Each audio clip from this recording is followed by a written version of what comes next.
Mayday, mayday. Please proceed for further information. Hello, my name is Ludvig Turner, and I'm the singer and guitarist of the Swedish rock band Reach. And today I've agreed to answer some questions in an interview with Radioactive magazine. So here we go. When it comes to music, I love the theatrical. I love the epic and the big melodies and big arrangements. That's just what I like. But when it comes to the lyrics, earlier when I wrote lyrics, I didn't really get that into it. It's more for this album, The Promise of a Life, and the singers that we released so far, that I've really spent time with the lyrics. And most of the songs are sort of dug out of my darkest thoughts, so to speak. Sort of the devil on the shoulder or something like that. I get to the extremes with some things. I can really dig into subjects, and so take, for instance, the song Young Again, which is about sort of struggling with mental health. It's weird because that song is it's a very dark lyrics, but it's presented in a sort of a positive vibe, poppy song. And I don't at all mean to mock the mental health issues. It's sort of, my point is to sort of paint it as a villain, I guess, as the devil.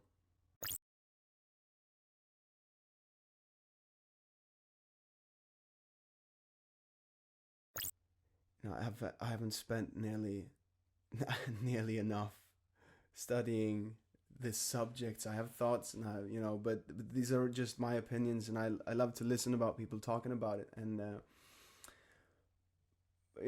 I don't think in today's society it's possible, but hopefully in the future, I mean, it's rather the whole mental health thing is rather, the importance of that is rather new, isn't it? I mean, I think the first antidepressants were invented in the late 50s or something. I mean, that's not long ago, and I remember, my father telling me stories of how it was when he was working back in the days.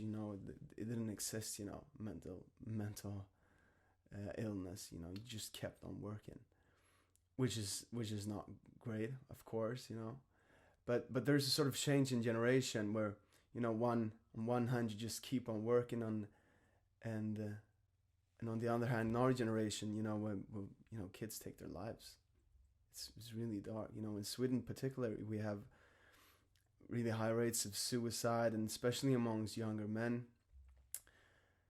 And I really find that my life, at least, has value if I can invest time in myself and do something that I enjoy, And it's not possible for everyone. I get that, but I've managed to arrange a sort of life where I can both do something, that I like to, and play music, for instance, and also labor, have responsibility, and find that amusing in a way.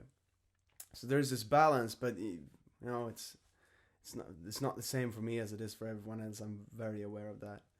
And but I'd like to see a future where, you get time to invest in yourself. I really believe that, and I believe that from what I heard from people who spent their life studying this and trying to move the world forward, that the 9 to 5, Monday to Friday setup is of the past, and I don't know. I've spent a long time looking at this, general basic income, and the positive and things about it, and the negative, but it's a lot about responsibility as well, I guess, because if you spend, I know people don't have jobs, don't do anything with life, just sit around, that's not healthy as well. And then I have friends who work a lot, and I know would be happy to, and they say they will be happy to spend their time doing something that they like. So there's got to be a balance, and if you get to make that choice,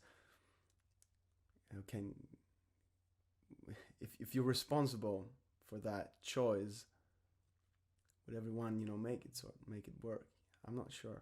I don't know. It's a difficult question, and I'm really not the right person to answer, I think. But that's my opinion. Well, I'm always planning stuff. I'm always doing stuff. Speaking of mental health issues, my way to go forward, especially in a year like this where everything is closed down. I can't do what I love do, which is play music live, play rock and roll live with my band. So, but I get busy doing all sort of stuff. I just got licensed for operating a chainsaw, and I'm I'm gonna educate myself as a captain, working on a boat, because there's time, and I always write music. Um, well, most of the time, sometimes I get stuck, but actually, this year This is the year I've written the least music ever. I usually write the most songs and make most progress for my band and for myself in music when I'm busy doing something else. So it's a bit strange, when you got all the time sort of in the world to just spend on writing. But I have no vision of this being over. I can't look forward to a gig. We have nothing. We have some gigs booked, but you never know, and it's difficult for me to move ahead. I've tried my best, but it's difficult. But in a specific project, yeah, I'm working on songs for future albums. I'm in my head we're gonna release a lot of albums. I wish this is a label thing and all that, but I would love for Reach to have like a 30-song album for the next album, not this one, The Promise of a Life, but for the one after that. I would love to have an album with 30, 35 songs. That would be really cool.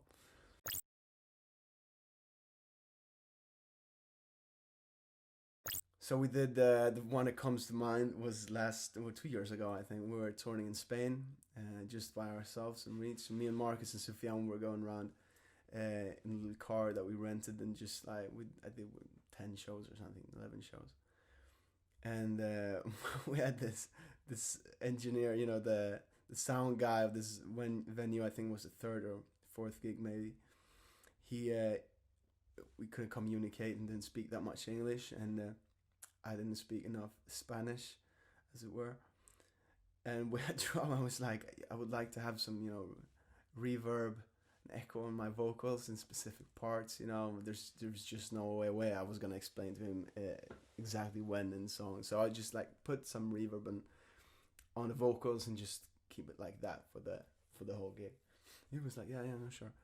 So we went away. We had some dinner. Came back, and he was like, guys, I've got good news and bad news. And I was like, yeah, what? The good news is I've got the reverb working. I was like, yeah, that's great. And the bad news is everything else is lost. So the whole sound check was, for nothing. He somehow managed to erase all the settings you've done with us for 2 hours, And that was like, it was just annoying. Very weird thing. This is not as sort of funny in the sense, but before a gig, my brother passed. And my other brother, he called me to tell me about it just like minutes before we were supposed to go on. I did a gig, I did a show. I was, kept playing. There was no trouble, but that was a strange situation, of course. But well, with Reach, I tell you, that band, this band Reach, we had the shittiest gigs, and we had some really cool ones as well. A lot of mostly cool ones, but we had a lot of weird gigs.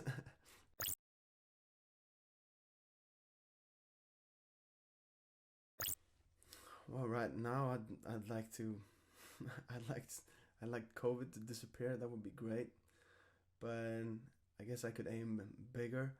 So I'm really interested in cosmology, and interstellar traveling, specific, and other planets, and exoplanets and stuff. I love listening to that.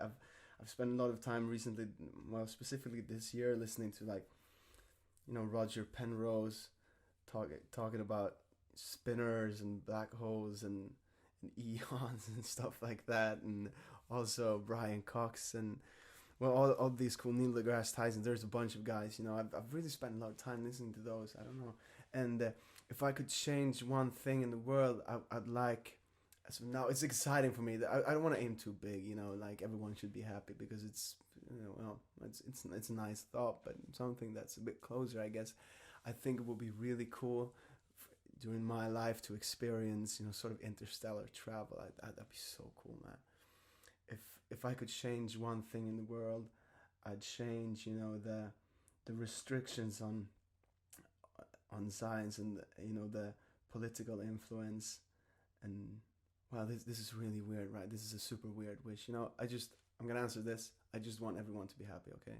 If I could change one thing, everyone should be happy. And COVID, get out.